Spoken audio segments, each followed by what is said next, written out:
प्रिय विद्यार्थियों, आज का टॉपिक है हमारा व्यवस्थापिका की शक्तियों का पराभव। इससे पूर्व हम लोगों ने व्यवस्थापिका का अर्थ, उसके कार्य व भूमिकाओं के बारे में पढ़ा था। आज हम व्यवस्थापिका की शक्तियां हैं या जो उसका एक प्रभाव है वो क्या है, धीरे धीरे क्या है, धूमिल होता जा रहा है, उसके बारे में हम पढ़ेंगे शासन की अन्य शक्तियों की तुलना में। जैसा कि हम जानते हैं कि सरकार राज्य की इच्छाओं को मूर्त रूप देने का कार्य करती है, अतः सरकार के प्रत्येक अंग पर यह जिम्मेदारी है कि वह जनहित के कार्यों पर अपना ध्यान दें। लॉर्ड ब्राइस ने करीब आधी शताब्दी पहले अपनी एक पुस्तक लिखी थी, मॉडर्न डेमोक्रेसी। उसमें एक अध्याय का शीर्षक है व्यवस्थापिकाओं का पतन, डिक्लाइन ऑफ लेजिस्लेचर्स। उसमें उन्होंने बताया कि 20वीं शताब्दी में व्यवस्थापिकाएं अपने गौरवपूर्ण अतीत से नीचे गिर गई हैं। ब्राइस ने अपनी इसी पुस्तक के दूसरे अध्याय में व्यवस्थापिकाओं का रोग विज्ञान, पैथोलॉजी ऑफ लेजिस्लेचर्स में उन कारणों की खोज का प्रयास किया है जिनसे पीड़ित होकर व्यवस्थापिकाएं पतन की ओर जा रही है। ब्राइस की इस पुस्तक के बाद निरंतर यह प्रश्न उठाए जा रहे हैं कि अब संसद का युग नहीं रहा, नौकरशाही की विजय हो रही है और कार्यपालिका या कैबिनेट की जो तानाशाही है वो स्थापित हो रही है। किंतु ब्राइस व्यवस्थापिकाओं के पतन के बारे में कोई विशेष स्पष्टीकरण देने में सफल नहीं हो पाए।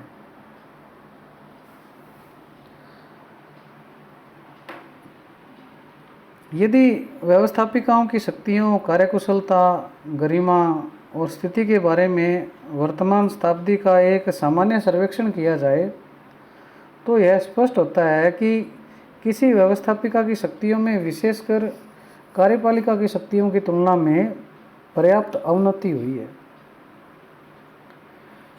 वर्तमान शताब्दी में राजनीतिक संस्थाओं का विकास इस प्रकार से हो रहा है जिससे कार्यपालिका की शक्ति में क्या है, अभूतपूर्व वृद्धि हो रही है।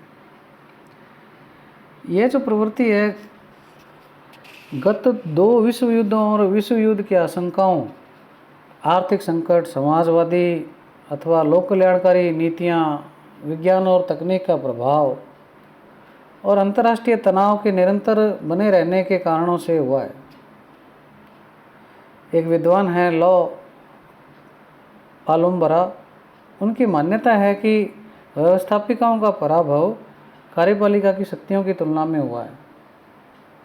इसी प्रकार रॉबर्ट सी बॉन, इसको वो अवनति नहीं कहते और उसको इस प्रकार से कहना पसंद करते हैं कि व्यवस्थापिका कार्यपालिका संबंधों में 20वीं शताब्दी के पिछले कुछ दशकों में ऐसा कुछ परिवर्तन आया है कि कार्यपालिका प्रबल बन गई है। जॉन ब्लोडल व्यवस्थापिका का जो ये पराभव है केवल विधि निर्माण के क्षेत्र में स्वीकार करते हैं। इस प्रकार प्राय सभी विद्वानों का यह मानना है, जहां एक और व्यवस्थापिकाएं कार्यपालिकाओं की तुलना में कमज़ोर हुई हैं, वहीं अपनी स्वयं की शक्तियों के वास्तविक प्रयोग की दिशा में शिथिल होती जा रही है। तो हम जो व्यवस्थापिका है उसके प्रभावहीन होने या उसकी शक्तियों के पराभव को बिंदुओं के माध्यम से स्पष्ट करने का प्रयास करते हैं। पहला जो है वो है कार्यपालिका पर उत्तरोत्तर बढ़ती निर्भरता। 20वीं तथा 21वीं शताब्दी के प्रारंभ में नागरिकों की सरकार से अपेक्षाएं बहुत ज़्यादा बढ़ गई है। इन अपेक्षाओं की पूर्ति के लिए सरकार को पहले की तुलना में बहुत ज़्यादा कार्यों का निष्पादन करना पड़ता है। नागरिकों की इन बढ़ती हुई अपेक्षाओं विकास हेतु एक प्लान्ड इकोनॉमी, नियोजित अर्थव्यवस्था का मार्ग अपनाया गया और वित्तीय क्षेत्र में व्यवस्थापिका का एकाधिकार होने से व्यवस्थापिका के कार्यों में क्या बहुत ज़्यादा वृद्धि हो गई। और दूसरी ओर व्यवस्थापिका के जो अधिवेशनों के दिनों की संख्या जो है वो धीरे धीरे क्या कम होती जा रही है। इसके अलावा व्यवस्थापिका के अधिवेशनों में सदस्यों की रचनात्मक जो विधायन में भाग लेने की प्रवृत्ति है वो भी क्या है, कम होती जा रही है। रचनात्मकता का अभाव हो रहा है। अनेक अवसरों पर पीठासीन अधिकारी सदन में कोरम की पूर्ति के लिए घंटी बजाने को बाध्य हो जाते हैं और तब भी कोरम पूरा नहीं होने के कारण सदन को क्या है, स्थगित करना पड़ता है। कोरम क्या है? कोरम एक कोई भी सदन है उसकी बैठक होने के लिए न्यूनतम जो संख्या होती है उसको कोरम कहते हैं। कोई भी हो सकता है, जैसे ग्राम सभा की बैठक है, संसद की है, विधानसभा की है, तो एक निश्चित संख्या चाहिए उस बैठक को करने के लिए, तो उसको कोरम कहते हैं। तो इस प्रकार से कोरम पूरा नहीं हो पाता और क्या है, सदन स्थगित हो जाता है। और इस प्रकार की जो ये कंडीशन है उसका रिजल्ट क्या होता है कि व्यवस्थापिका उत्तरोत्तर क्या है, कार्यपालिका पर फिर क्या है, डिपेंड हो जाती है। और इस स्थिति ने जहाँ व्यवस्थापिका के महत्व को कम किया है, वहीं क्या है, कार्यपालिका के महत्व को बढ़ा दिया है। तो ये एक मतलब जो है व्यवस्थापिका का प्रभावहीन होने का एक कारण है कि वो कार्यपालिका पर डिपेंड होती जा रही है। दूसरा जो है वो है सरकारी कार्यों की बढ़ती जटिलता, विशेषीकरण और तकनीकी प्रकृति। आधुनिक युग में विज्ञान और तकनीक का विकास होने के कारण प्रशासनिक जो समस्याएं हैं उनकी प्रकृति बहुत ज़्यादा जटिल हो गई है। शासन की नीतियों का जो संबंध है मनुष्य के जीवन के एक पहलू से नहीं होकर सभी पहलुओं से जुड़ गया है। आज व्यवस्थापिकाओं के द्वारा विज्ञान और तकनीक की प्रगति से प्रभावित अनेक जटिल और तकनीकी मामलों पर व्यवस्थापन किए जाने की अर्थात कानून बनाए जाने की अपेक्षा की जाती है। व्यवस्थापिका के सदस्य तकनीकी रूप से इतने योग्य और सक्षम नहीं होते कि वे जटिल और तकनीकी मामलों में विधि निर्माण में अपना योगदान दे सकें। परिणाम क्या होता है कि व्यवस्थापिका ऐसे मामलों में कानून बनाने के लिए प्रारंभिक जिम्मेदारी या तो मंत्रियों पर छोड़ देती है या मंत्रियों की अध्यक्षता में विशेषज्ञ अधिकारियों की कोई समिति बना देती है। ऐसी स्थिति में यह स्वाभाविक है कि व्यवस्थापिका की विधि निर्माण की शक्ति का क्षेत्र क्या हो जाएगा, सीमित हो जाएगा और कार्यपालिका और नौकरशाही की शक्तियों में वृद्धि हो जाएगी। तो इस प्रकार से क्या है, तो ये जो बढ़ती हुई जटिलता है इसने क्या ऑटोमेटिक क्या है, कार्यपालिका की और नौकरशाही की शक्तियों को बढ़ाया है। अगला जो कारण है वो है प्रत्यायोजित विधान की व्यवस्था, डेलीगेटेड लेजिस्लेशन। केसी वियर कहते हैं कि एक क्षेत्र में कार्यपालिका ने कार्य का एक बहुत बड़ा भाग अपने हाथ में ले लिया है और यह क्षेत्र है कानून या नियम बनाने का। जो मौलिक रूप से व्यवस्थापिका का कार्य था, विधायिका का कार्य था, उसको क्या है, इस प्रत्यायोजित विधान ने कार्यपालिका के हाथों में सौंप दिया है। प्रदत्त व्यवस्थापन की इस शक्ति के अंतर्गत व्यवस्थापिका क्या करती है, अपने कानून बनाने की जो मूल जिम्मेदारी है उसको कार्यपालिका पर छोड़ती जा रही है। व्यवस्थापन कार्य की पेचीदगियाँ, व्यवस्थापन कार्य का बढ़ता हुआ भार, संकटपूर्ण स्थितियों की आकस्मिकता और कार्यपालिका को नौकरशाही के रूप में जो विशेषज्ञता मिलती है, विशेषज्ञ मिल जाते हैं, ये सब ऐसे कारण हैं जिन्होंने क्या है, व्यवस्थापिका को विधि निर्माण की शक्ति कार्यपालिका पर छोड़ दिए जाने के लिए प्रेरित किया है। आजकल व्यवस्थापिकाएं प्रस्तावित कानून में मोटे मोटे प्रावधान स्पष्ट कर देती है, ढांचा बना देती है और उस कानून को लागू करने के लिए आवश्यक नियम, उपनियम बनाने की जो शक्ति है वो क्या है, कार्यपालिका पर छोड़ देती है। इस प्रकार से प्रदत्त व्यवस्थापन की जो ये प्रवृत्ति है इसने व्यवस्थापिका के जो कानून निर्माण के मौलिक काम को काफ़ी संकुचित कर दिया है, जिससे उसकी प्रतिष्ठा और महत्व में कमी आना स्वाभाविक है।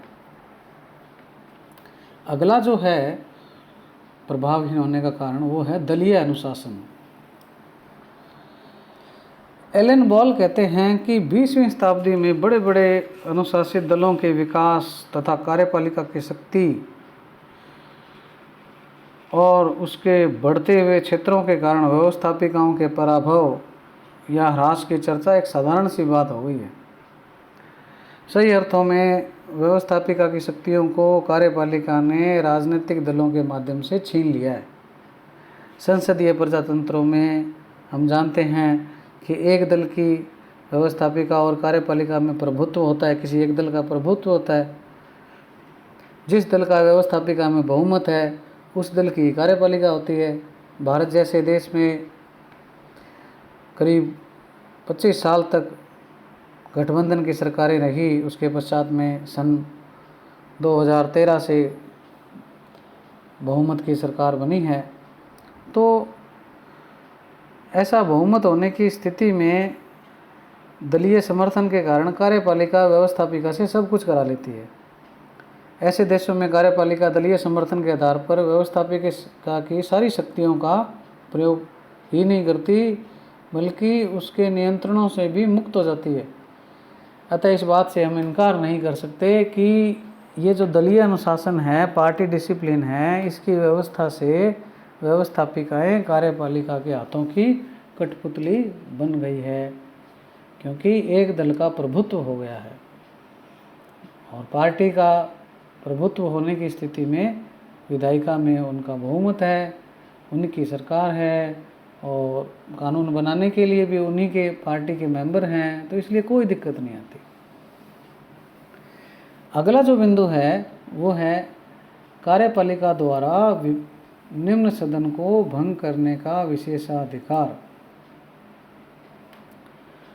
सभी संसदीय शासन प्रणाली वाले देशों में कार्यपालिका को यह पावर होती है कि वह व्यवस्थापिका के लोकप्रिय जो प्रथम सदन होता है, जिसको हम निम्न सदन भी कहते हैं, उसको भंग करने का परामर्श और आदेश देने का अधिकार होता है।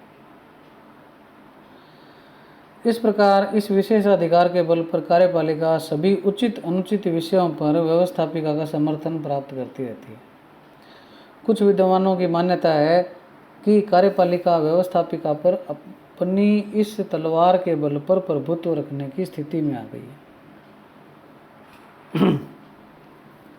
तो इस प्रकार से कार्यपालिका निम्न सदन को भंग करने का विशेषाधिकार के माध्यम से कंट्रोल करती है व्यवस्थापिका। अगला जो है अंतर्राष्ट्रीय क्षेत्र में कार्यपालिका का प्रभुत्व। वुड्रो विल्सन ने, जो अमेरिका के राष्ट्रपति रहे हैं, लोक प्रशासन के जनक भी माने जाते हैं, फर्स्ट ईयर में हम लोग पढ़ चुके हैं, जब वे राजनीति शास्त्र के प्रोफेसर थे, कार्यपालिका शक्ति के महत्व को बढ़ाने में अंतर्राष्ट्रीय संबंधों की भूमिका को स्पष्ट करते हुए लिखते थे कि यह एक शाश्वत सत्य है कि ज्यों-ज्यों देश विदेशी मामलों में उलझता जाएगा, वैसे वैसे कार्यपालिका क्या है, शक्तिशाली होती जाएगी। विल्सन की दशकों पहले लिखी गई ये जो बात है, अब 1000 गुना सही हो रही है। वास्तव में विदेशी संबंधों का संचालन ही एक ऐसा क्षेत्र है जिसमें व्यवस्थापिका यदाकदा ये अपनी भूमिका निभा पाती है। यह भूमिका भी जब कार्यपालिका द्वारा सब कुछ निश्चित हो जाए तो संधियों, समझौतों आदि का अनुमोदन करने तक ही सीमित रहती है। स्पष्ट है कि व्यवस्थापिका इस क्षेत्र में कार्यपालिका से बहुत ज़्यादा पिछड़ गई है। तो अंतर्राष्ट्रीय क्षेत्रों में भी क्या है, कार्यपालिका का प्रभुत्व हो गया है। अगला जो बिंदु है वो है सकारात्मक राज्य का उदय, the rise of positive state. 20वीं शताब्दी की सरकारें नकारात्मक भूमिकाओं के निष्पादन के स्थान पर सकारात्मक कार्य करने लग गई हैं। समाज का बहुमुखी विकास करना सरकार का दायित्व हो गया है। अब लोक कल्याणकारी सरकारें जनता को सब प्रकार की सुविधाएं उपलब्ध कराना अपना कर्तव्य समझती है। जनता के कष्टों को दूर करना, उनका तुरंत समाधान करना, उनको हर चीज़ समय पर उपलब्ध हो, यह तात्कालिक उत्तरदायित्व व्यवस्थापिका द्वारा नहीं बल्कि कार्यपालिका द्वारा किया जाता है। सकारात्मक राज्य में जनता हर समय कार्यपालिका की ओर देखती है। इस प्रकार ये जो अभाव अभियोग हैं उनका समाधान वो क्या है, उसी से चाहती है। तो सकारात्मक राज्य के उदय ने भी क्या है, कार्यपालिका के महत्व को बढ़ाया है और व्यवस्थापिका के महत्व को कम किया है। अगला जो बिंदु है, व्यवस्थापिका की कार्य पद्धति का कार्यपालिका द्वारा निर्धारण। व्यवस्थापिका का अधिवेशन कब बुलाया जाएगा, इस बात का निर्धारण कार्यपालिका करती है। इसके अलावा व्यवस्थापिका की जो कार्य पद्धति है, उसकी जो कार्य सूची है, उसका निर्धारण भी कार्यपालिका करती है। भारत में राज्यों की व्यवस्थापिकाओं के अधिवेशनों की अवधि लगातार कम होती जा रही है, जो व्यवस्थापिकाओं पर कार्यपालिका के प्रभाव का स्पष्ट द्योतक है। अगला है प्रशासकीय न्याय प्रणाली, एडमिनिस्ट्रेटिव एडजक्शन। वर्तमान में कार्यपालिका न केवल प्रदत्त व्यवस्थापन के माध्यम से विधि निर्माण का कार्य कर रही है, उसके अलावा वो व्यवस्थापिका की जो कार्य पद्धति उसके अलावा वो प्रशासकीय न्यायाधिकरणों की जो व्यवस्था है, उसने भी कार्यपालिका को न्यायिक क्षेत्र में प्रवेश दिला दिया है। लॉर्ड एवार्ड ने अपनी पुस्तक जो न्यू डेस्पोटिज्म, उसमें कार्यपालिका की इसे क्या है, नई निरंकुशता नाम दिया है। व्यवस्थापिका की तुलना में कार्यपालिका मॉन्टेस्क्यू के शक्ति पृथक्करण के सिद्धांत को नकार कर समस्त शक्तियों का केंद्रीकरण कर अपने हाथों में करती जा रही है। अंतिम जो है, व्यवस्थापिका के प्रतिभाशाली सदस्यों को कार्यपालिका में स्थान। सभी संसदीय शासन प्रणाली वाले देशों में कार्यपालिका जो है वो व्यवस्थापिका के स्पष्ट बहुमत दल से ही बनाई जाती है। हम सब जानते हैं कि प्रधानमंत्री अपनी मंत्रिपरिषद का चयन करते हैं और व्यवस्थापिका के सर्वाधिक प्रतिभाशाली, योग्य, जो प्रभावशाली सदस्य हैं उनको कार्यपालिका में शामिल कर लेते हैं। इसका परिणाम क्या होता है कि व्यवस्थापिका लगभग नेतृत्व रहित हो जाती है। व्यवस्थापिका के सदस्य हर मामले में निर्णय के लिए कार्यपालिका की ओर देखते हैं। व्यवस्थापिका की इस प्रमुखोपेक्षी जो स्थिति है उसको बहुत ही महत्वहीन बना दिया। तो इस प्रकार से ये जो बिंदु हैं, इनके माध्यम से हम व्यवस्थापिका के प्रभावहीन होने का जानकारी ले सकते हैं। यदि आपको इसमें किसी प्रकार का कोई क्वेश्चन हो तो आप मुझसे व्हाट्सएप के माध्यम से पूछ सकते हैं।